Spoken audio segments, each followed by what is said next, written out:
feels pretty awkward. Like something about the big mic and the camera and everything. It's like weird.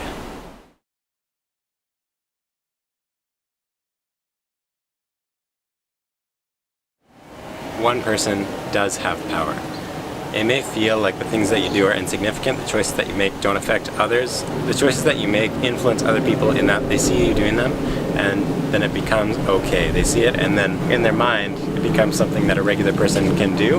And while it seems insignificant, it's a very significant concept. Somebody sees somebody that they like doing something, they're more inclined to do it in the future, whether consciously or subconsciously. So the power that you have is in the decisions that you make, you influence those around you. So the power that you have is introducing that as an option and as a viable path for other people.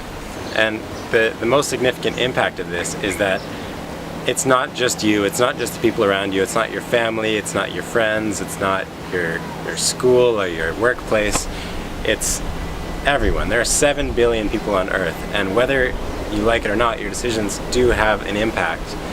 And it may be a bit of a stretch, but say the choices that you make will end up affecting the people around you and may end up going down the line, and eventually you go from one person doing something to 7 billion people doing something.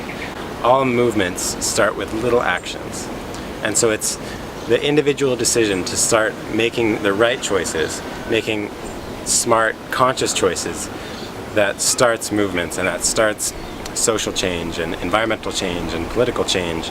All these things are affected by individual decisions. Despite the fact that we don't see the impact of our decisions directly, we still do have an impact. We've been hearing for years now that our climate is in a state of disaster. Every day we hear floods and large hurricanes and crazy disasters, and what we've been told is that we need to make major change if things are going to happen.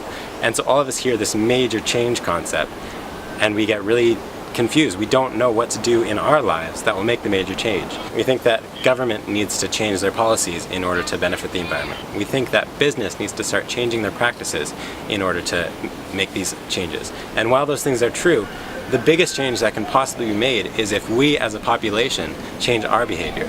So change never starts from the top down, or if it does, it's very rare and it's not effective.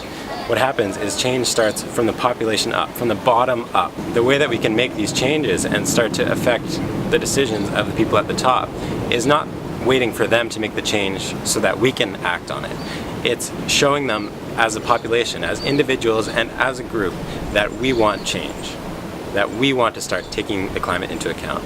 And if we start to show in our decisions and our actions that this is important, then governments and politicians will start to make the changes. That's democracy, that's business.